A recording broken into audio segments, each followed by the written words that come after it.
Hello, and welcome back to the history of Rome.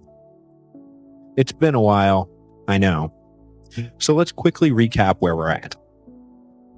In 85 BC, Sulla won his war in the east against Mithridates and came to terms with the rebellious king. While the war in Asia unfolded, Sulla had been too busy to worry about the fact that technically he was in official exile from Rome, a consequence of his political struggle with the now dead Marius and the soon-to-be-dead Cinna.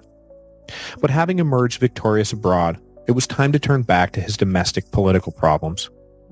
Cinna, who had been in sole control of Rome since Marius' death 3 years earlier, knew that Sulla's imminent return did not bode well for him, his career, or his life. So he organized an army to stand between Sulla and Rome. But in his haste to block Sulla, Cinna pushed his own troops too hard and was murdered in a mutiny in 84 BC. So that's where we left off, with Sulla preparing to march back to Rome, and, well, let's pick it up there. Inside Rome, news of Sulla's imminent return was met with panic. Please recall that during Marius and Cinna's reign, most of the Sullan supporters had been purged, so the state was staffed with fierce Marian partisans who dreaded the return of their mortal enemy. In anticipation of a coming battle, the consuls chosen for the year 83 BC were both fierce opponents of Sulla.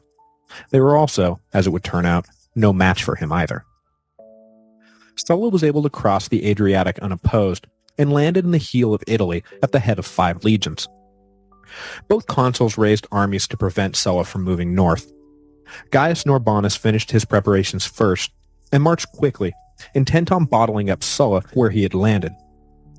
But his army was made up of fresh recruits, and he himself was not a general anywhere near his rival's class. Sulla blew through Norbanus without breaking a sweat. The defeated consul was forced to flee with the remainder of his army to Capua. Next, the other consul, Cornelius Aciagenus, marched south at the head of his army to see if he could do any better. But he didn't even get as far as Norbanus did.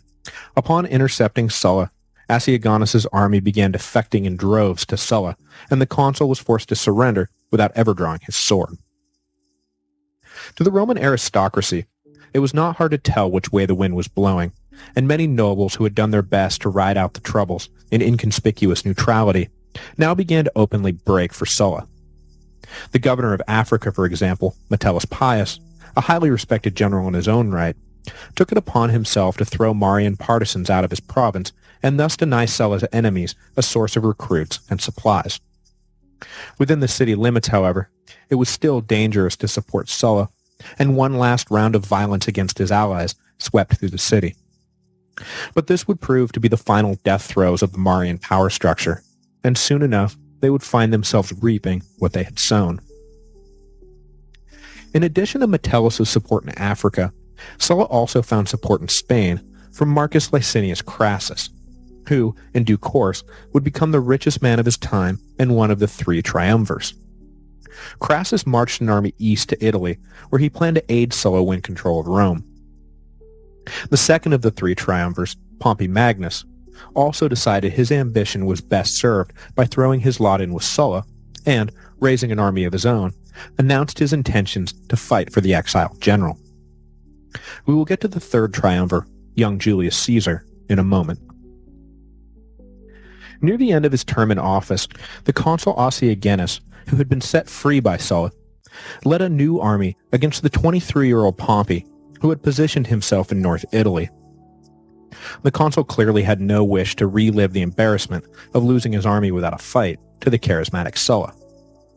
Aciagenus, however, having the misfortune to be merely a leader in a time of extremely charismatic leaders, wound up in exactly the same boat he had found himself in before when he reached Pompey. His army defected en masse, and the consul was once again forced to flee without an army left to lead. As 83 drew to a close, the Senate leadership knew the noose was drawing close around their necks.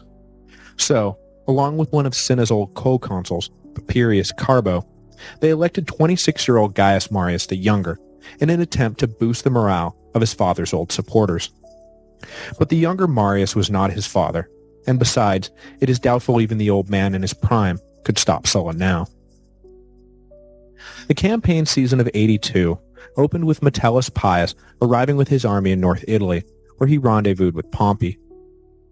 The newly elected consul, Papirius Carbo, led an army north to face them, while Marius the Younger built an army to face Sulla who, it was clear, would soon be marching on Rome itself. Marius found willing recruits among the Samnites, who feared the return to power of the reactionary conservative wing of the Roman aristocracy. They had only recently been granted full rights in the aftermath of the Social War, and had no intention of seeing their natural allies in Rome, the Marian Populares, ousted from power. Would the conservative Sulla rescind the suffrage they had so recently won in his inevitable post-victory reorganizations? They had no desire to find out. With the Samnites on board, Marius would now at least be able to make a go of it against Sulla, who thus far looked indestructible. But Carbo and Marius were simply not up to the task of warding off Sulla's onslaught. This was not to say they were not capable, just they were facing some of the most accomplished generals in Roman history. In the north, Carbo was defeated by the combined army of Pompey and Metellus, and withdrew to Etruria, where he at least hoped to prevent them from marching on Rome. In the south, Sulla and Marius the Younger met and fought a prolonged battle, but as was the case throughout this civil war, defections cost Marius too many men, and he was forced to withdraw behind the walls of a local allied city. Leaving a siege force in place, Sulla marched north to Etruria, where he planned to crush Carbo and then sweep into Rome. Sulla, however, was unable to dislodge Carbo from his position, but it was clear to the beleaguered consul that he would not be able to hold out forever, and for all intents and purposes, Italy was in the hands of Sulla already. Rather than make a last stand, Carbo slipped out the back and fled, spending the next year hiding out in the small islands off the Sicilian coast. In November of 82 BC, an army of Samnites emerged to relieve Marius and his trapped army, but they were unable to break the siege.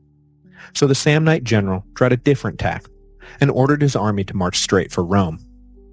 Dismayed that this enemy army was in a position to actually capture the capital city, Sulla swept in from Etruria to stop their advance. The two armies faced each other just beyond the Colline Gate in Rome's northwest quadrant. The ensuing battle was a massive and desperate struggle between two forces who felt their very existence at stake.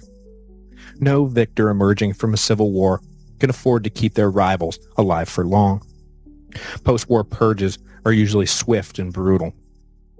In the Battle of the Colline Gate, Crassus famously secured victory for Sulla by routing the left wing of the Samnite line.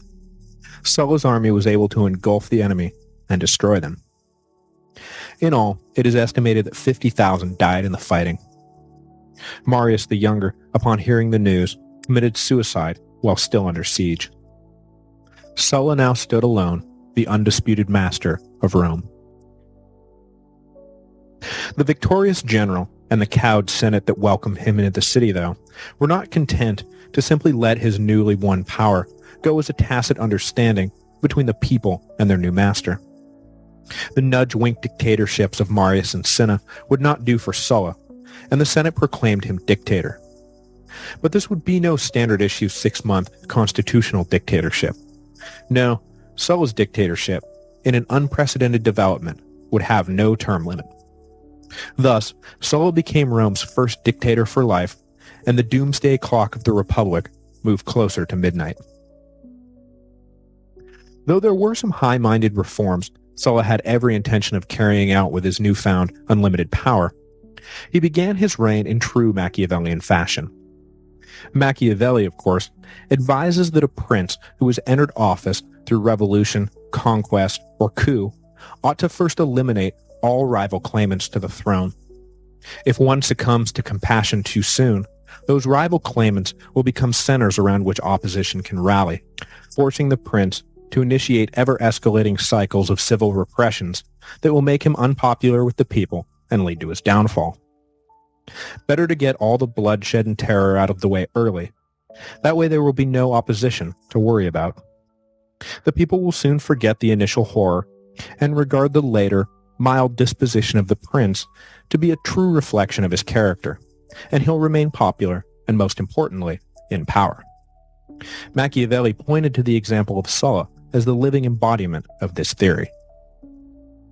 Dictator for life Sulla posted in the forum a list of Marian partisans, 1,500 men of the aristocracy he considered to be enemies, and therefore now enemies of the state. He announced rewards for killing or capturing the proscribed, among whom were 40 senators. In the reign of terror that followed, the murderous frenzy ultimately engulfed some 9,000 men, women, and children, most of whom had nothing to do with the rivalry between Marius and Sulla at all. Have you had your eye on your neighbor's house for a while? Want to get out from under a crushing debt? Want to bury a business rival? Well, here's your chance. Just accuse your chosen victim of Marian sympathies, and voila, your personal beef now becomes state policy. The killing went on for months, and all of Rome lived in fear of waking up and finding their names on the proscribed list, either for real or imagined reasons. In a fun twist, there was also nowhere for the condemned to turn, as harboring the proscribed was itself a capital crime. One young man in particular found himself in this unenviable position by virtue of having married the daughter of Cinna. Young Julius Caesar hid out for months, hopping from house to house, sheltered by pro-Sulla relatives who begged the new dictator to allow the young man to live. Sulla eventually relented to their entreaties, but with famous reluctance. Sulla could see that the ambitious young noble was dangerous. In Caesar, Sulla said, he saw many a Marius. But with his stranglehold on power now secure, Sulla set out on the reforms he had been planning all along. A true conservative, Sulla had watched the transfer of power from the Senate to the tribunate with disgust. Marius, the greatest of the new men, had been a patron saint of the unwashed masses. Sulla aimed to restore the natural order of things and put the Senate back in the driver's seat. Among the myriad statutory revisions he was able to enact by fiat, Sulla stripped the tribunate of all the power it had acquired since the first secession of the plebs. He abolished their right to veto legislation. He abolished their right to introduce legislation without Senate approval, and then he doubled the ranks of the Senate, packing it with supporters to ensure that no legislation was approved that did not have Sulla's personal favor. As a final blow to the once prestigious office, he declared that a man elected tribune was barred from running for any other public office for the rest of his life. Ambitious men were immediately diverted away from the tribunate as a stepping stone to power, leaving the office deprived of both talent and power. Exactly how Sulla wanted it. But where would all those ambitious men go? Well, according to Sulla's new order of things, they would enter into the recently codified cursus honorum, literally translating into the course of honor. Prior to Sulla, the path to the consulship had had its traditional steps, but nothing was written in stone. Sulla decided now was the time to literally write the steps in stone, in part to ensure that the eventual leaders of Rome had the requisite experience necessary to handle the responsibilities of state, but also in part because he wanted to draw out the process.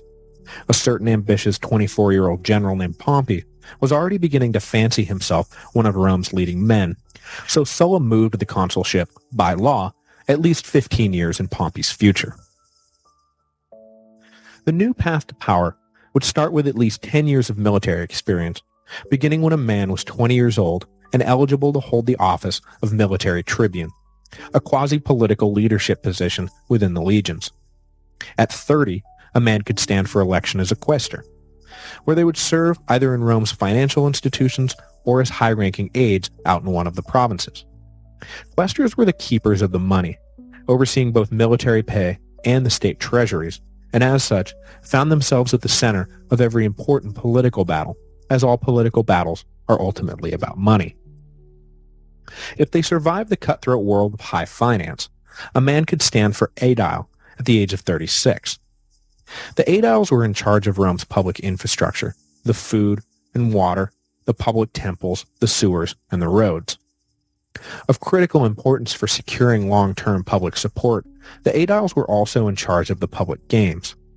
A man could make a good name for himself throwing lavish games, though in the process it was easy to go broke, and one might find it necessary to forge an alliance with a wealthy benefactor. The aedileship was not a required step, but it afforded the first opportunity for a man to become well known to the general public. At 39, if he had not gone broke entertaining the masses, one could become a praetor, of whom 6 were to be elected each year. The praetors functioned primarily as judges, overseeing Rome's complicated judiciary, but they could be assigned to lead armies or provinces and would, in the absence of a consul, hold imperium, granting them the final word in law and order, life and death. The final step was, of course, the consulship. The minimum age to hold this highest office was 42.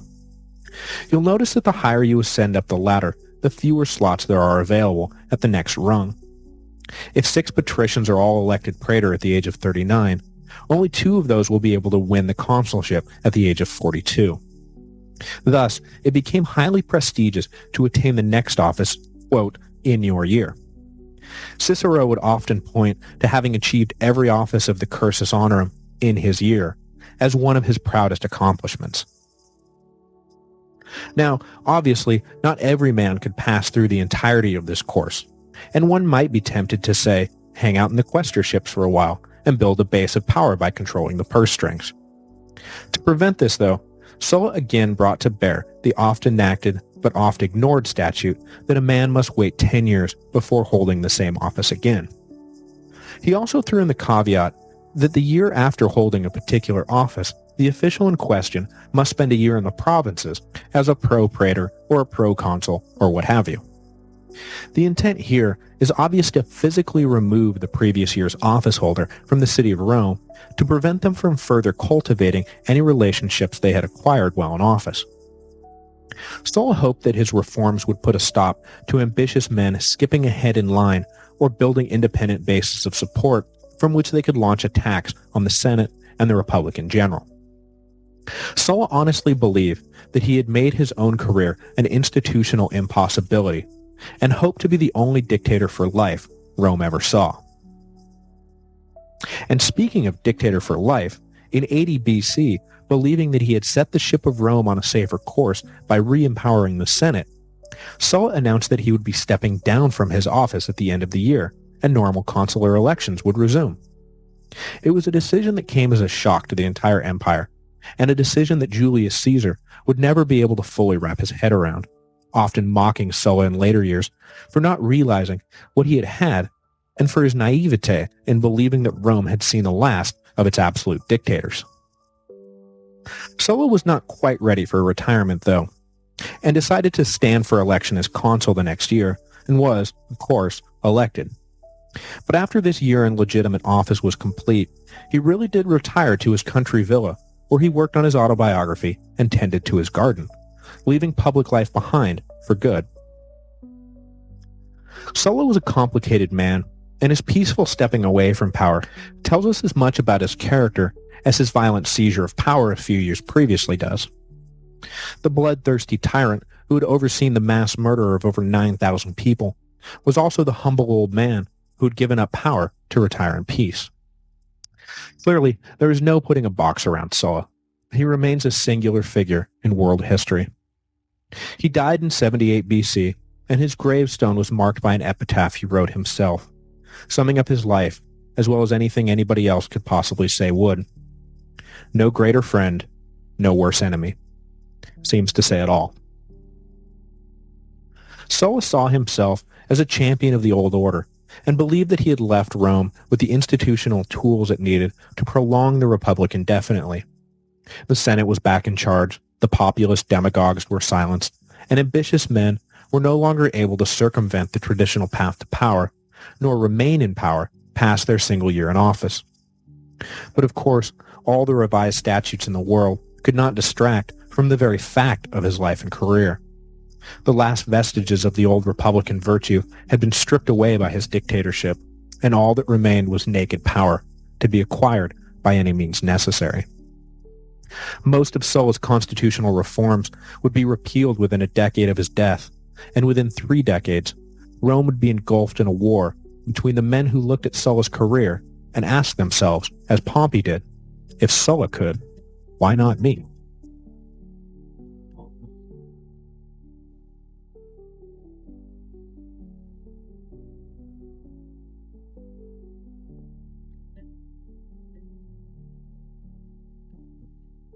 Hello, and welcome to the History of Rome. Episode 35, Crassus and Pompey. In 78 BC, Lucius Cornelius Sulla died, believing that he had put the Republic back on track. Since the end of the Third Punic War 80 years previously, Roman politics had skewed more and more towards populist demagogues, blatant corruption, and a flouting of traditional virtue. Sulla, in his role as dictator, had gutted the power of the tribunes and put the Senate firmly back in control of state affairs. It is ironic that the supposed savior of republicanism had so completely eschewed democratic principles and the rule of law, but desperate times called for desperate measures. Besides, Sulla could always fall back on one of the first offenses a child ever learns to justify all of his extra-legal activities. Marius started it. But as I said at the end of last week's episode, no amount of constitutional reformation could divert the gaze of ambitious men from the facts of Sulla's life and the power he had won through brute force alone. Whatever had bound the leaders of Rome to the traditional republican governing apparatus and its built-in limits on absolute power had been shattered. The Gracchi had struck the first blow when they successfully introduced violence into the political arena. Marius hammered the point home when he brazenly stood for consulship after consulship, while Sulla himself landed the killing stroke when he had himself appointed dictator for life. The era of noble adherence to the rule of law was dead. The era of the naked power grab was at hand. Whatever great work Sulla accomplished in his life, saving the Republic was certainly not among them. Indeed, the generation that would kill the Republic grew up in the shadow of Sulla's dictatorship, and the ringleaders of its demise were some of Sulla's leading supporters. Two of those supporters, Marcus Licinius Crassus and Gnaeus Pompeius, would eventually forge an uneasy alliance with an up-and-coming popularity general named Julius Caesar to form the First Triumvirate, the vehicle through which the Republic met its demise. Marcus Licinius Crassus was born in 115 BC, making him 33 years old during the Battle of the Colline Gate, and the eldest of the three triumvirs.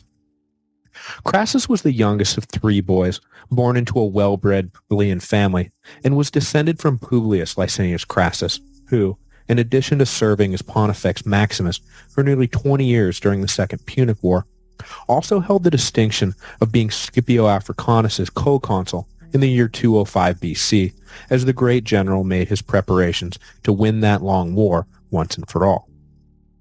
Their father had been consul in 97 BC, governor of southern Spain from 97 to 93 BC, and censor in 89.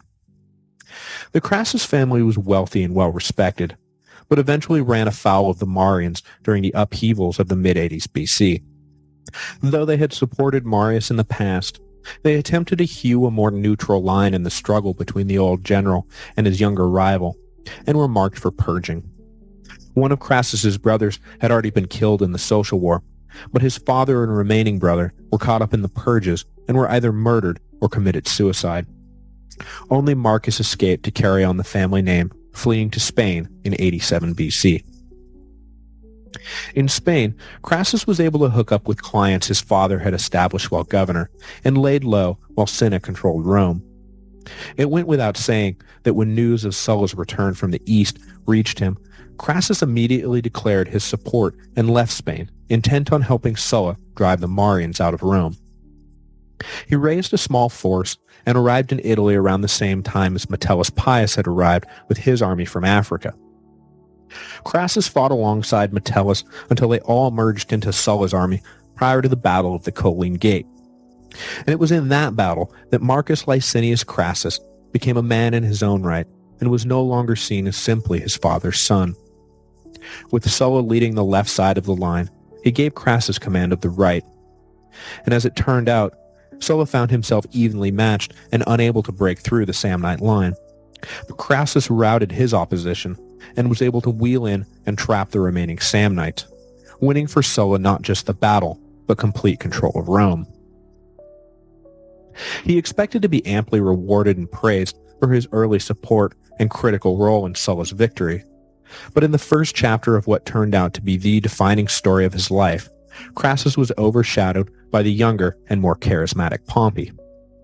Though mildly embittered by his perceived snubbing, Crassus had far more important things to worry about than why young Pompey had been granted a triumph, despite having never held a single office in the cursus honorum.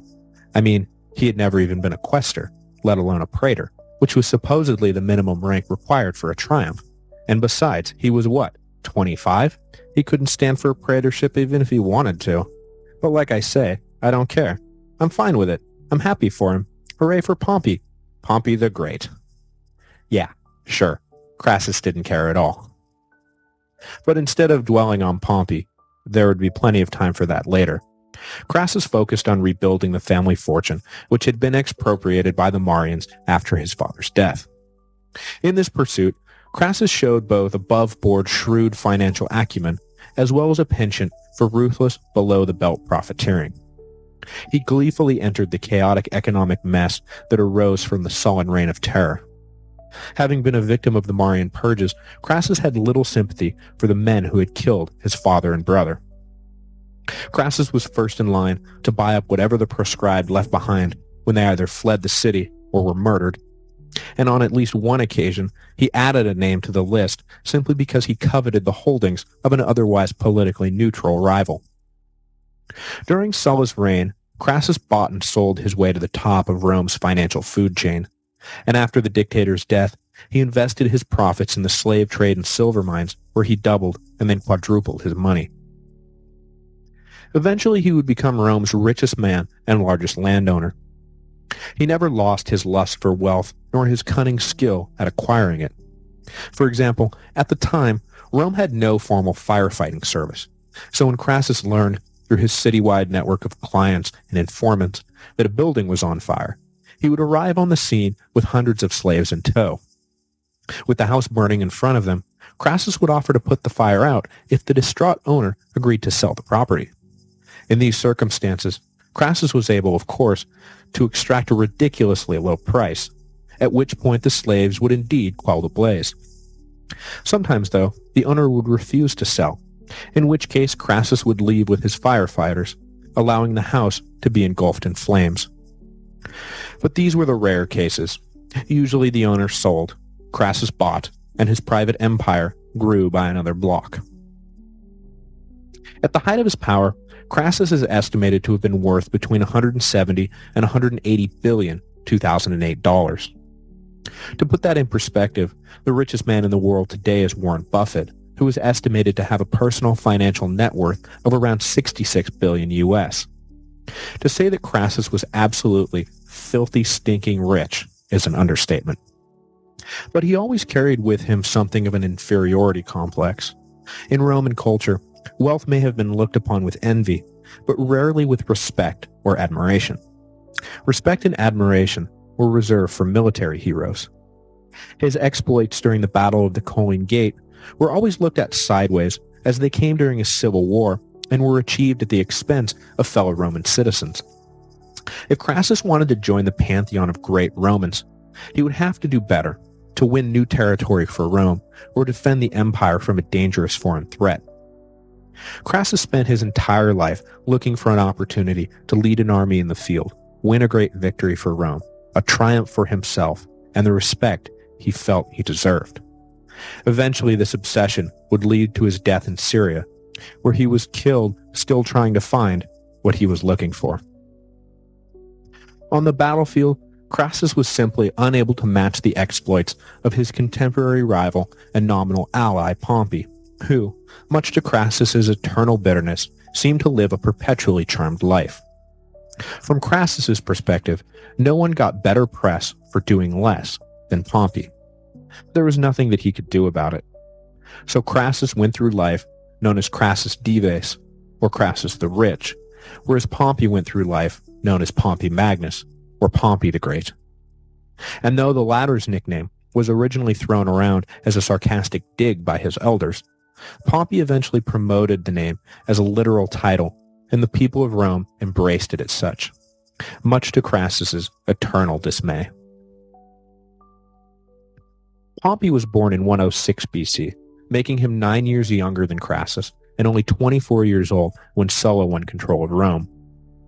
He was the son of the not-so-beloved Gnaeus Pompeius Strabo, or Pompey the Cross-Eyed.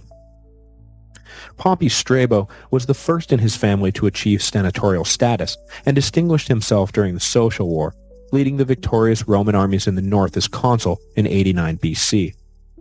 However, when you emerge from a war with the nickname the Butcher of Anything, you know that your tactics have been a bit harsh. So when Pompey Strabo, aka the Butcher of Asculum, died in 87 BC of the plague, his body was dragged through the streets by a joyously disrespectful mob. Not exactly the funeral procession one hopes for. But the sins of the father do not seem to have rubbed off on the son, and when Sulla returned from the east, Pompey raised 3 legions from the ranks of his father's veterans.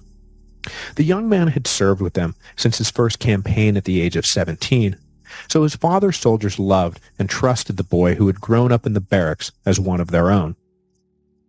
After helping pacify northern Italy, Pompey was next given the task of ensuring the loyalty of Sicily, which was still teeming with Marians. As I've mentioned numerous times, Sicily was the breadbasket of Rome, and controlling it was essential to controlling the empire. As long as Rome remained fed, the people were generally content to allow themselves to be led by whoever wanted the job. But if those grain shipments ever stopped, anarchy, as they say, was only 3 missed meals away. If the Marians controlled Sicily, they could wreak havoc on Sulla's attempt to consolidate power. Pompey threw himself into the task with a ruthlessness that reminded some of his father. He tracked down Papirius Carbo, the consul who had fled from Etruria at the end of the Civil War, and had him executed. When the people of Sicily complained that some of Pompey's methods were perhaps illegal, he dismissed them with a remark that revealed not only his personal philosophy, but the growing sentiment of ambitious military men everywhere. Won't you stop citing laws to us who have swords by our sides? And remember, a generation later, this was the man who defended the Republic against Caesar. Clearly, the rule of law was not long for this particular world. Having subdued Sicily, Pompey sailed next for Africa, where he defeated the scattered remnants of Sulla's enemies. For this last act, Pompey decided that he deserved a triumph. Where he got the idea that he deserved one is a mystery for the ages. Not only was he not old enough, he had not yet reached the minimum office required, praetor, to be considered for this greatest military honor, and in fact, had not even served in any public office at all. Finally, it had been a long-standing tradition that a triumph could not be approved if the battle or battles in question were against fellow Romans, which is, of course, what Pompey's African campaign was all about. It is from this impetuousness that Sulla hung the sarcastic title of Magnus on Pompey. Ah, yes, Pompey the Great wants a triumph. Let's all bow before Pompey the Great. But Pompey was undeterred. He refused to disband his army until his request was granted. Sulla, partly to appease his wife and stepdaughter, who had married Pompey the year before, and partly out of a genuine fear of what Pompey may be capable of, approved the triumph. But Pompey would have to wait. First, Sulla held his own triumph, marching through the city to great fanfare and with much splendor. Next, Metellus Pius was granted his triumph, and the senior general marched through in similar splendor, but with slightly less fanfare. By the time Pompey's triumph rolled around, the city showed little enthusiasm for the event. What, another triumph? Boring. Sulla hoped he had put young Pompey in his place. But Sulla died before he realized that nothing would ever put Pompey in his place. It was not long after Sulla's death that the first in a long line of would-be despots arose in his wake. A consul named Lepidus decided after his term was complete that he was not ready to give up the reins of power, and gathered an army in northern Italy to support his bid for a second term. Lepidus himself arrived in Rome with a great train of supporters, claiming that he controlled the land between the Po River and the Alps, and that his second consulship had better be approved, or else. The Senate had already sent Metellus Pius to Spain, where the last great Marian general, Quintus Sertorius, continued to hold out. So they sent young Pompey north to quell the brewing insurrection. It did not take long to scatter Lepidus's supposed army and send word to the city that it had nothing to fear. Lepidus, who fancied himself the next Sulla, was forced to flee from the city, never to return. After ending this threat from Lepidus, Pompey issued a demand to the Senate that was even more insane than his request for a triumph. He wrote that he wanted to be sent to Spain as proconsul with full imperium. Again, Pompey had never served in office a day in his life, and was yet 15 years away from being eligible for a consulship, let alone a proconsulship, which was reserved for men who had already, served as consul. Pompey knew it was brash, but he also knew as well as the Senate did the situation on the ground in Spain. Metellus Pius, as great a general as he was, had been thus far unable to gain ground on the rogue Quintus Sertorius. It was clear that Pius needed help, and that Pompey was heads and shoulders better than anyone else Rome could possibly send as a reinforcement. With great reluctance, they approved Pompey's request and made him proconsul of Spain in 76 BC, at the tender age of 30. Crassus was, of course, appalled. Pompey remained in Spain for the next 5 years, engaged in a parallel rather than combined war effort alongside Metellus. Neither general had any wish to share the glory should one of them actually succeed in defeating the rebellious Sertorius, though neither had much to worry about as the Marian general ran circles around them both. Pompey began to tire of the cat-and-mouse game in Spain, and instead began to covet a command in the east where Mithridates was once again making trouble for Rome. But extracting himself from Spain would not be so easy after the fuss he had made to get there in the first place. Besides, he had rivals back home that desired the Eastern Command for themselves and were doing everything in their power to make sure Pompey remained in Iberia, chasing his tail. But fortune smiled on Pompey once again, and in 71 BC, Sertorius was assassinated by an ambitious lieutenant who then took command of the rogue army for himself. But this lieutenant was not half the commander Sertorius had been, and in his first encounter with Pompey was defeated easily. Just like that, Pompey had liberated Spain.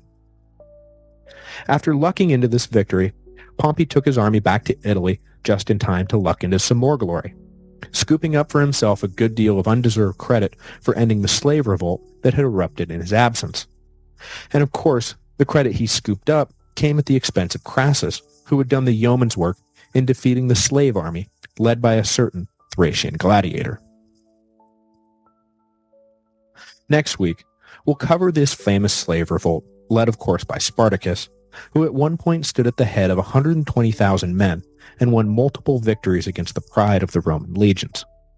In the aftermath of the revolt, Pompey and Crassus would forge an uneasy alliance, while some 5,000 captured slaves were crucified up and down the Appian Way, a lesson to those who would follow in Spartacus's footsteps. Hello, and welcome to the History of Rome. Episode 36, I Am Spartacus. Last week, we traced the early career paths of Crassus and Pompey, leaving them both on the edge of political prominence. This week, we will cover the event that broke them into the big time. Prior to the Third Servile War, Crassus was just another fat cat, and Pompey was just another ambitious young man on the make. But after the slave revolt, both turned their well-deserved and not so well-deserved acclaim into a shared consulship. Acclaim, and the fact that both refused to stand down their armies until the Senate agreed to make sure the elections produced the result that was in everyone's best interest.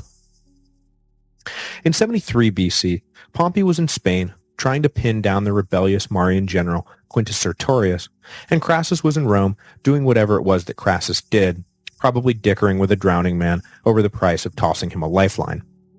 Spartacus, though, was at gladiator school in Capua.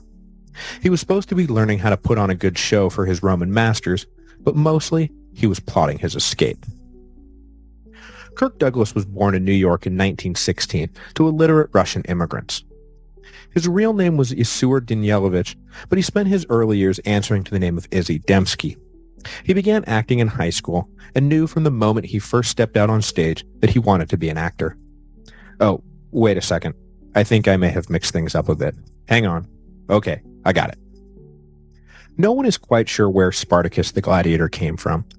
It seems pretty clear that he was born somewhere in Greece, and he is most often referred to as a Thracian, But Thracian was also the gladiatorial combat style he practiced, so there may have been some confusion somewhere along the line about his true origins. It is also not known how he came to be in captivity, but he was widely believed to have served as an auxiliary soldier in the legions at some point, and he may have been a captured deserter. However it happened, it did not take long for the traitors to recognize that he would make a promising gladiator. Peter Ustinov purchased Spartacus and brought him to Capua to train for life in the arena at a gladiatorial school. In 73 BC, a plot was hatched at the school that eventually included some 200 gladiators and slaves to break out of captivity. However, with that many people involved, it was just a matter of time before someone talked. When the conspirators were confronted, after the inevitable squealer squealed, they decided to just go for it, and with whatever crude weapons they could grab, mostly kitchen utensils, about 70 fought their way out of the school. Initially, the escape mob had no leader, but a few in the group possessed the kind of natural authority men turn to in a crisis. One of these was, of course, Spartacus, but another, of equal standing at this point, was a Gaul named Crassus. The escapees showed more confidence and daring than one might expect from men on the run. They proceeded to raid the countryside around Capua, which, as you may recall from earlier episodes, was some of the richest, most fertile land in Italy. The majority of the Roman elites had country estates in the region. And of course, where there are palatial country estates, there are slaves, none of whom were too excited about their status. So, when the escaped gladiators showed up at the door demanding plunder, master's slaves did not defend master's things. Master's slaves joined up and helped carry off whatever they could. Pretty soon, the band had grown into the thousands. Displaying the kind of sound judgment and strategic thinking that would make them such a formidable force, the group headed towards Mount Vesuvius, where they set up a stable camp on the densely wooded slopes. At first, the Senate looked upon the raiding as little more than common thievery and took no official notice. They did not realize that Spartacus and his compatriots were building an army. They did not realize that the Third Servile War had already begun. Now, I'm sure you're asking yourself, Third Servile War, what about the first two? So let's back up a bit. The First and Second Servile Wars were both contained to Sicily, and I mentioned the former in passing during the episode on Tiberius Gracchus when I was ticking off some of the reasons grain prices in Rome were skyrocketing at the time. That war lasted from 135 to 132 BC and was the result of the barbaric treatment shown to the island's slave population after Rome took full control of the island in the aftermath of the Punic Wars. The Second Servile War broke out a generation later while Marius recruited for his showdown with the Cimbri in 104 BC. After some local provincial rulers across the empire complained that they were unable to supply their recruit quotas because all of their ablest recruits, read poor young men, had been chained up and sold into slavery by overzealous Roman debt collectors. So Marius ordered the release of any slave from an allied nation. This was great as far as it went, but in Sicily, many slaves took this to mean that they were free and were quite displeased when they were ordered to return to their masters. So a force of about 25,000 formed a coherent army and broke out into open revolt. Both slave uprisings were eventually quelled, but only after great effort and expense. So the Roman Senate, despite having previously witnessed 2 slave revolts, did not yet recognize what was happening in Campania was in fact another slave revolt. They dispatched an irregular militia of about 3,000, led by one of that year's praetors, Gaius Claudius Glauber, down to round up the fugitives and put a halt to the looting. Glauber located the slave hideout on the slopes of Mount Vesuvius and settled into a camp at the base of the mountain. Everyone knew there was only one safe way to come down Vesuvius because the back end of the mountain was all cliffs. The slaves would eventually get hungry, come down to forage, and when they did, the militia would envelop them and Glauber would be welcomed home a hero. QED. Except that the slave army had no time for conventional wisdom or standard military practice. During the night, they used vines from the trees and handmade ladders to rappel down the sheer cliffs. While Glauber slept, dreams of a consulship dancing in his head, the slaves approached from behind, surprised the militia, and killed them all. Upon receiving the news, the Roman Senate was nonplussed. The slaves were making a big old mess of everyone's favorite vacation spot, and it was frankly getting annoying. They weren't quite ready to commit the full force of the legions, so another militia of about 4,000 was sent down, but for some reason, the commander decided to split this force into two before engaging the outlaw slaves. Both halves were too weak on their own, and the slaves defeated the new militia with ease. So, not only had the slaves now won 3 successive battles against the Romans, but they also had the armor, weapons, and equipment that had been sent down along with the 7,000 militiamen. Suddenly, they were a true force to be reckoned with, and slaves from across the countryside, men, women, and children, flocked to the growing, now formidable slave army. The 70 who had initially broken out of the gladiator school found themselves backed up by 70,000 of their closest friends. As the winter of 73 BC approached, Rome had a very big problem on its hands, and it wasn't going anywhere anytime soon. The slaves spent the winter continuing to raid the countryside with impunity and, most importantly, train. Their survival now depended on their ability to stand against the Roman legions on the open battlefield. The core group of mostly Gallic gladiators would individually train groups of new recruits to block, parry, thrust, march, and most importantly, follow orders. Those newly trained individuals would then go off and train their own groups, who would, in turn, train yet more groups. Using this exponential system of training, by the time the campaign season of 72 finally came around, the slaves were ready. And it was a good thing, too, because Rome wasn't going to be sending militias this time. No, this time it would be full consular armies. By most accounts, Spartacus's main aim was to make his way north and get out of Italy. His fellow commander Crassus, however, seemed much more enamored with a life spent pillaging the Roman countryside. So while Spartacus led the bulk of the newly minted army north, Crassus peeled off with about 30,000, the plan being for them to stay in southern Italy and suck up whatever wasn't nailed down. His reasoning, I suppose, was that Rome hadn't been able to stop them so far, and now they were stronger and better equipped. So Crassus was going to get his before he retired. But regular legions are not drafted militias, and untested praetors are not seasoned consuls. And Rome had decided the slave revolt was the business at hand for 72 BC, and sent both consuls for the year, Lucius Gellius Publicola and Gnaeus Cornelius Lentulus, at the head of full consular armies to put down what they now finally recognized to be a full-blown revolt. Crassus and his force did not last very long. Gellius caught up with him, and the far more disciplined Romans were able to carve their way through the mostly Germanic infantry with ease. At least 2/3 of Crassus's army was killed in the battle, including Crassus himself. Spartacus, meanwhile, continued to march north towards the Alps. And there are 2 divergent accounts of what happened next. According to the historian Appian, writing in about 160 AD, Lentulus placed his army between Spartacus and the Alps, while Gellius, fresh off his victory over Crassus, followed Spartacus north. The consuls hoped to trap the slaves between their 2 armies and crush them. But Spartacus acted quickly and decided to attack Lentulus before Gellius was able to arrive and close the trap. The slave army defeated Lentulus's outnumbered legion, whereupon Spartacus wheeled around when Gellius arrived and beat his army too. Then, just to top things off, the 2 defeated consular armies regrouped and combined, whereupon Spartacus defeated them again. I call this version Spartacus Totally Rules, starring Spartacus. The Greek historian Plutarch, on the other hand, writing around 100 AD, says simply that Spartacus faced Lentulus and defeated him before meeting and beating another small Roman legion at the foot of the Alps. No mention is made of facing Gellius or the subsequent third battle. My suspicion is that the latter version, which I call probably closer to the truth, was probably closer to the truth.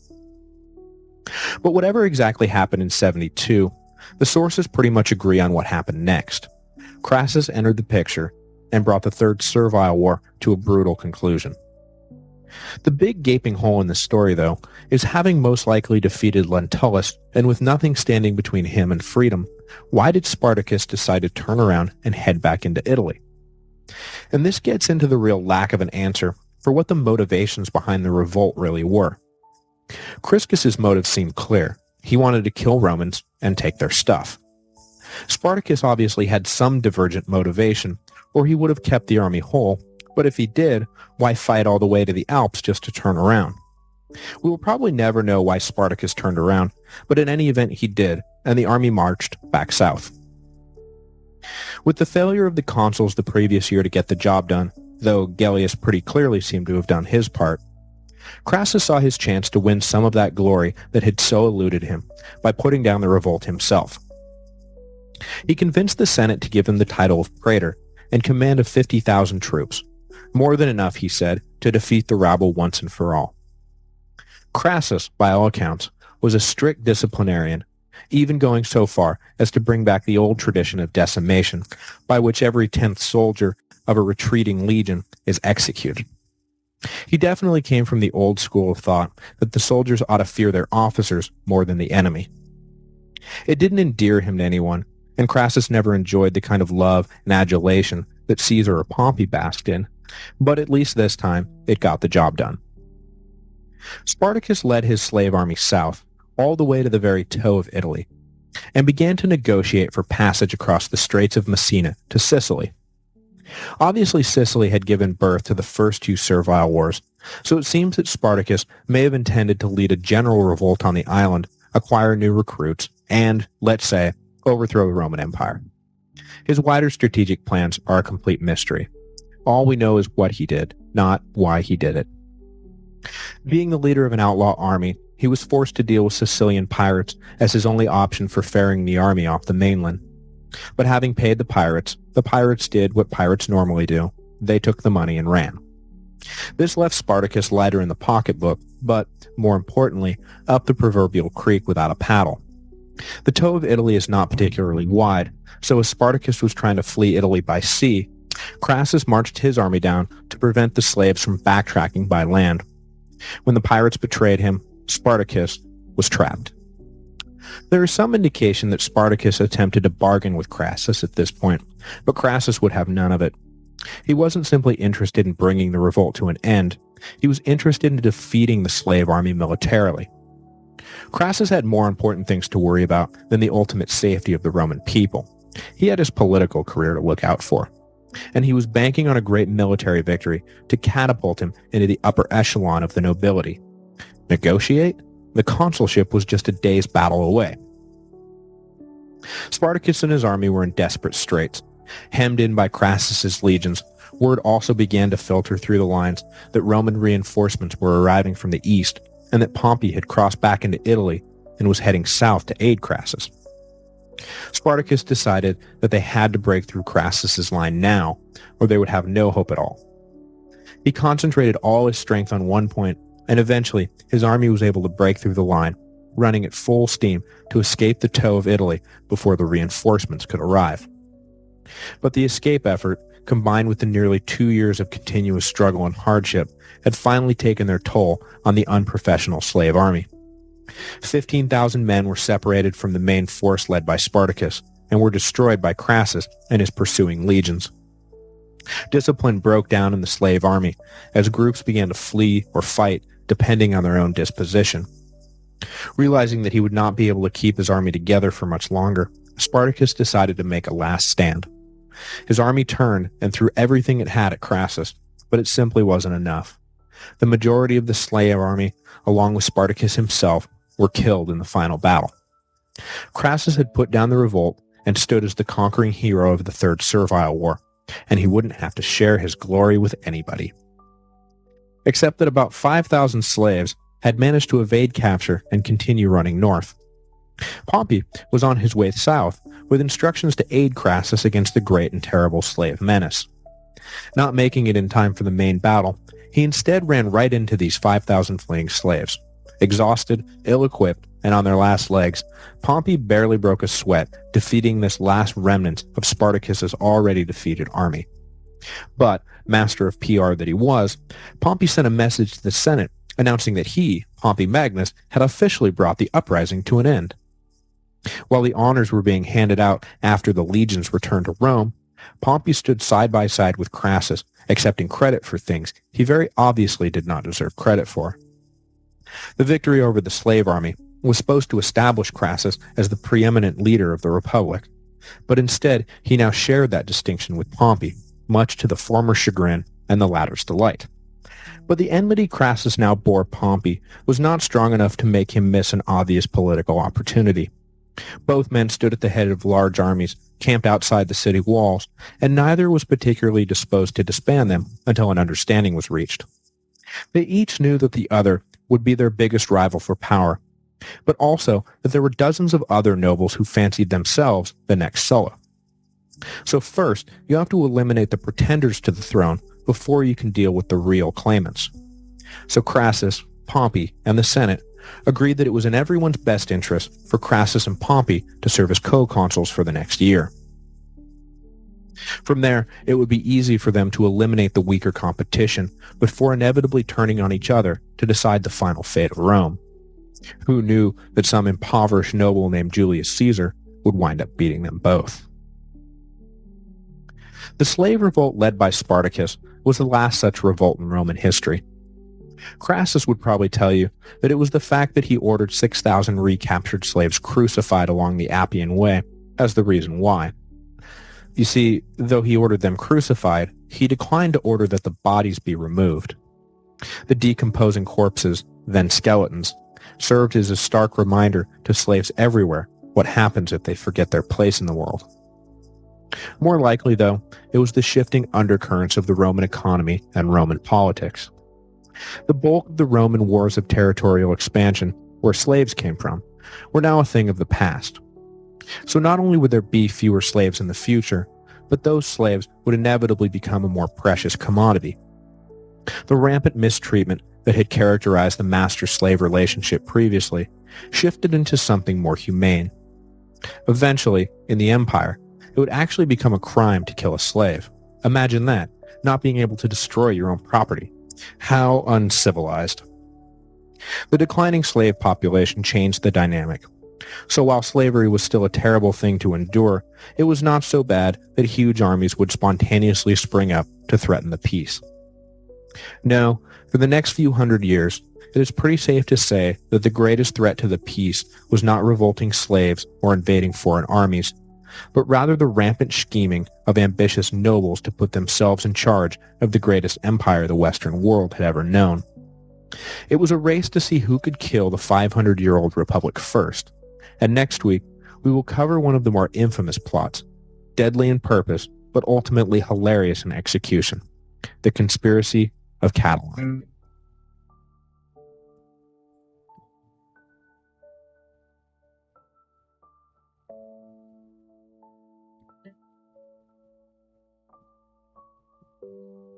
Hello, and welcome to the History of Rome, Episode 38, the Cataline Conspiracy.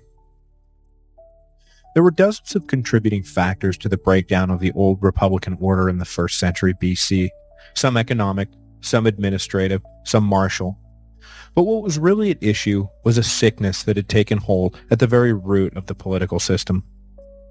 Until now, the quasi-religious sovereignty of the electoral process and the officials it produced was unquestioned. If you ran for consul and lost, that was it. You had lost. Maybe your political career was dead, and maybe you would run again someday. But you abided by the decision. When the Senate handed down decrees or the tribunes passed laws, maybe you didn't like it, and maybe you did everything in your power to get them repealed, but there was a way things were done. Maybe it entered into your head to do something about those so-and-sos down in the forum, and maybe after too much drink, the conversation turned to topics like assassination and military coups, the latter no doubt a favorite topic amongst landless veterans for the whole of Roman history. But in the morning, everyone sobered up. The inertia of the system was simply too great to overcome. While there is ample evidence of political assassination directed at threats to the old order, the Gracchi being the most famous example, there is scant record of extra-legal killing directed at the old order. But by the 1st century BC, whatever spell that held ambitious men in check when they didn't get their way had been broken. The corruption that had taken hold at all rungs of society, the kickbacks enjoyed by provincial governors, the bribery that secured lucrative posts and favorable court rulings, the cash for vote schemes that more and more determined the outcome of elections, had finally reached the heart of the system. An entire generation of men had grown up in the shadow of Marius and Sulla. No amount of democratic whitewashing could hide the truth. Power sprang from the sword. And for those bold enough and strong enough to seize what they could not legitimately earn, it was understood that power had a way of retroactively legitimizing even the most illegitimate of actions. The only rule was power by any means necessary, because once in power, the rules could be changed and those who disagreed could be eliminated. Oz the Great and Terrible had been seen through, and the man behind the curtain exposed. Cicero, the most persuasive speaker of his day, and perhaps in all of Roman history, spent his entire career imploring his countrymen to pay no attention to the man behind the curtain. But words are no match for action, and those of us with the swords, as Pompey so aptly described his brethren, were busy plotting how to kill the man behind the curtain, become the man behind the curtain, become Rome itself. Rome, the Great and Terrible. Lucius Sergius Catilina, known to history as Cataline, attempted in 63 BC to kill the man behind the curtain. His half-baked scheme never got off the ground, but his story touches on nearly every major player in the subsequent years of civil war in Rome. And while his plot was foiled, the sheer volume of willing accomplices shocked polite company, and reminded those with similar ambition that one of these days the Republic was going to snap in two, and the important thing was not to save it, but to make sure that you came out on top when the bow finally broke. Cataline was born in 108 BC to an ancient patrician family. While he came from a line of consuls and thus would never be considered a new man, the last of those consuls had served in the 380s BC. So Cataline carried with him all the arrogance of a well-pedigreed aristocrat, while simultaneously bearing the insecurity of knowing his family had been trading on a name that no one in recent memory had done much to earn. This would turn out to be a dangerous combination. Cataline was intent on returning his family to glory. He was bright, energetic, and charismatic, a natural leader, brave in the field, and savvy in the forum. There was no good reason why he should not be able to lead his family out of the political wilderness, and indeed his career began promisingly enough, if only he had been a good man. He entered public life by way of the social wars, serving with distinction under the command of Pompey Strabo, and alongside young Pompey Magnus and the man who would become his arch-rival, Marcus Tullius Cicero. During the years of conflict between Marius and Sulla, Cataline did his best to keep his head down. He was neither important enough to be courted, nor important enough to be disposed of. Semi-obscurity can be your best friend in times of civil strife. But once Sulla returned from the east, Cataline was one of those officially neutral aristocrats who knew which way the winds were blowing, and he publicly backed the incoming dictator. He served in a variety of administrative posts overseas after Sulla's retirement, and the young man seemed well positioned for an honorable career. But as is often the case, the true character of a man will eventually come out, and how he deals with adversity is often the best time to gauge what that true character is. In 73 BC, Cataline was accused of adultery, and not just run-of-the-mill adultery, but adultery committed with a Vestal virgin, a very serious offense. But at the trial, one of the leading men of the day and leader of the aristocratic party testified on behalf of Cataline. Character witnessing was a far more potent legal force in Rome than it is today, and with the word of Quintus Catullus backing him, Cataline was acquitted. Now, why one of the most important men in Rome would put his own name on the line for a minor noble was a curiosity. The Roman chattering classes assumed bribery played a role. So in his first real test, Cataline seems to have chosen to circumvent the rules and subvert Rome's judicial system, rather than directly face whatever consequences he was in store for. It was a pattern that would repeat itself throughout his career. But with the bullet successfully dodged, Cataline went on to serve as praetor in 68 BC, and then pro-praetor in Africa the next 2 years. In 66 BC, he entered his name as a candidate for the consulship, but the censors denied his eligibility. A minor legal technicality barred his entrance into the race, namely that the citizens of Africa were accusing him of abuse of power, of using public resources for private gain, and taking kickbacks. Furiously denying the charges, Cataline was enraged that his name was being dragged through the mud, but there was nothing he could do. He would have to wait until the matter was cleared up to run for consul again. In 65 BC, he stood trial for abuse of power and was once again acquitted when a number of leading men vouched for his character. Shiny, precious character. The skeleton of Catiline's career to this point is a matter of public record. but a few of the more unsavory details are filled in by Cicero in his famous denunciation, and later by the historian Sallust, who painted the entire Catalinian affair as a morality tale, with Cataline starring as the despicable enemy of the public good. So it is sometimes hard to tell how many of his actions were real and how many were embellished or made up out of whole cloth. For example, there is a story of an initial conspiracy that has Cataline planning the murder of half the Senate. And even men at the time believed this episode resided only in Cicero's politically motivated imagination. Certainly Cataline was not connected to any such plot by the time he was allowed to run for the consulship the following year, in 64 BC. As much as Cicero seems to have genuinely hated Cataline, he really ought to have cut him some slack. If it hadn't been for Cataline, it is likely that Cicero never would have won election and earned the consulship that he had been striving for his whole life.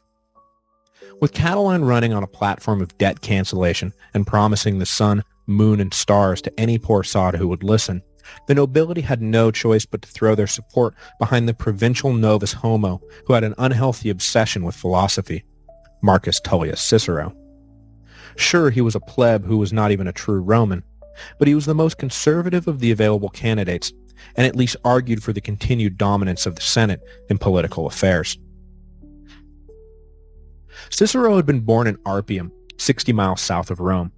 True, the region had long been a part of Rome, and its population had been granted full citizenship not long after the end of the Second Punic War. But Cicero was never allowed to forget that he was a mere provincial. And not just a provincial, but a pleb provincial. He could trace to no ancestors, and would have to rely on his own drive to battle his way up the Roman political ladder. Luckily, he was one of the most gifted men of his generation. From the start, he was recognized as a brilliant student, and his family made sure that he received the finest education they could afford. Like most of the nobility, he was fluent in both Greek and Latin, and devoured Hellenistic philosophy. More than any other man, Cicero was responsible for the full integration of Greek thought into Roman life, translating mountains of Greek literature into Latin and promoting its study endlessly. As I said at the very beginning of this series, the Romans were never particularly disposed to invention and creativity, but they were masters of co-option and assimilation. In Rome, no good idea went unadopted, and in Greece, Cicero saw good ideas everywhere. But as much as he contributed to the cultural enrichment of Rome, Cicero saw himself primarily as a politician and pointed to his political career above his philosophical or legal pursuits as the achievement he was most proud of. After serving in the legions with resigned ill humor during the Social War, Cicero started his legal career in the 80s BC, quickly garnering a reputation as a great orator. But after defending a man in a murder trial and pointing the finger at a sullen ally while Sulla still sat on the throne, Cicero took a pragmatic extended tour of Greece until the affair blew over. While in Greece, he was put into contact with the masters of Greek philosophy and rhetoric, and Cicero perfected a unique oratorical style that would make him the acknowledged master of his day. In 75 BC, he was elected quaestor for Sicily and endeared himself to the locals for his relatively honest dealings. They ultimately asked him to take on a politically dangerous case, prosecuting the Roman governor of Sicily on charges of corruption. Cicero finally agreed and spun the trial into his big break, successfully prosecuting the governor, whose corruption far exceeded the acceptable standards of the day. From that point on, he was on the fast track, achieving every step of the cursus honorum in his year, finally winning the consulship in 64 BC for a term to be served the following year. Cataline, though defeated by Cicero in that election, was undeterred and ran again the next year. But amidst a trial for his role in the Sullan purges spearheaded by Cato the Younger, and a lack of support from his wealthy benefactors, Crassus among them, who had supported him as an antidote to senatorial domination, Cataline's last campaign never got off the ground. His career was effectively over, and had he been born in another age, he may have sulked and raged, but would have gone on with his life and found other outlets for his passions. But in this age, he was able to see his final defeat as merely an advisory decision. And more importantly, he was able to find other men who were ready to help him expose the man behind the curtain. Cataline began to conspire actively with other disaffected citizens. Their aim was simple: overthrow the government. Now, Cataline was motivated by personal delusions of grandeur and driven to such extreme measures out of an inflamed sense of bitterness. The men he gathered around his plot, however, were almost uniformly brought on board out of a base, material self-interest. From the upper classes, he found indebted nobles and corrupt ex-senators who had been purged from their roles by the censors, men who wanted power but couldn't have it, and men who owed money but didn't want to repay it. Cataline promised them access back to control and a cancellation of all debts once he was in charge. From the lower classes, he stoked the bitterness of landless veterans and indebted commoners. Up and down the line, the message was the same. Once we overthrow the government, everyone will get everything they ever desired: land, money, power, the whole kit and caboodle. This was not an ideological revolution. This was naked self-interest, writ large. In Etruria, an ex-centurion named Gaius Manlius began gathering an army. It is unclear how connected Manlius and Cataline were at this point, but it speaks volumes that when Cataline was exiled after his plot was exposed, he headed straight for the force Manlius had assembled. In Rome, the plan was to kick off the coup by assassinating Cicero. From there, strategically located conspirators would begin setting fires across the city and generally plunge Rome into chaos. At least, that's what Cicero reported to the Senate the day after he was notified of the assassination plot. Cicero's informants had apparently gotten word to the consul of the threat, and Cicero posted extra guards, foiling the would-be assassins. There's a great deal of ambiguity about whether any of this is true, but Cicero outlined the whole affair so eloquently and blamed Cataline so thoroughly that the Senate came to believe the charges. Famously, as the Senate listened to Cicero, they moved one by one away from Cataline, who was eventually left sitting by himself, physically and politically isolated. I'm not exaggerating when I say that Cicero's Catilinarian orations are still held up today as some of the finest rhetoric ever uttered by man. Now, how much Cicero was exaggerating is another story completely. There is speculation that while Cataline was indeed up to something, the assassination attempt may have been invented by Cicero to secure the near-dictatorial powers he needed to deal with the alleged crisis.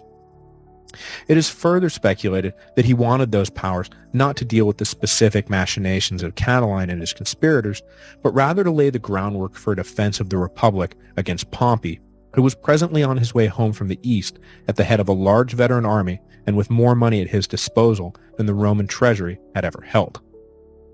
Cicero wanted to make sure that any internal strife in Rome was quashed before Pompey returned. Both Marius and Sulla had been able to exploit political divisions in the city in their quest for power. Cicero wanted to deny Pompey a similar opportunity. Cataline, now a pariah, agreed to go into exile, but lied about his destination and instead headed for Etruria to join Manlius's growing army. But for now, the coup was still on, even without Cataline overseeing the operation in Rome. But the remaining conspirators were not particularly adept at their jobs. They attempted to entice a group of Gallic emissaries to join their cause, but the visiting Gauls simply took the opportunity to earn the goodwill of the Senate by exposing the plot.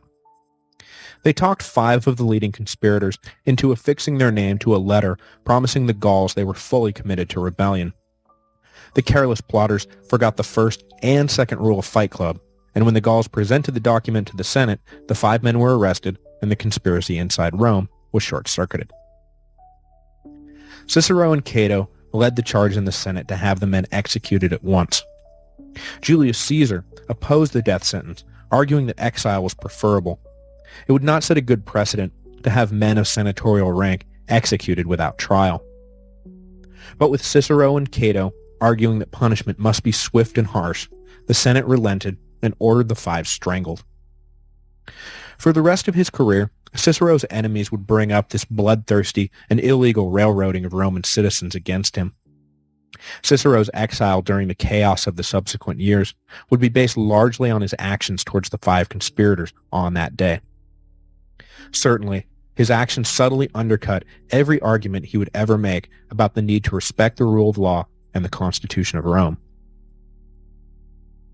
With the inside men gone, the whole plot quickly imploded. Mass desertions from the insurgent army forced Manlius and Cataline to lead those left around the countryside, studiously avoiding the legions they encountered. Eventually, though, they were cornered and forced to fight. The rebels, little more than a mob, were destroyed. Sallust makes a point of reporting that Cataline was killed while fighting on the front lines, and unlike many of his men, died of frontal wounds, not wounds in the back, the dishonorable sign that a man had turned to run.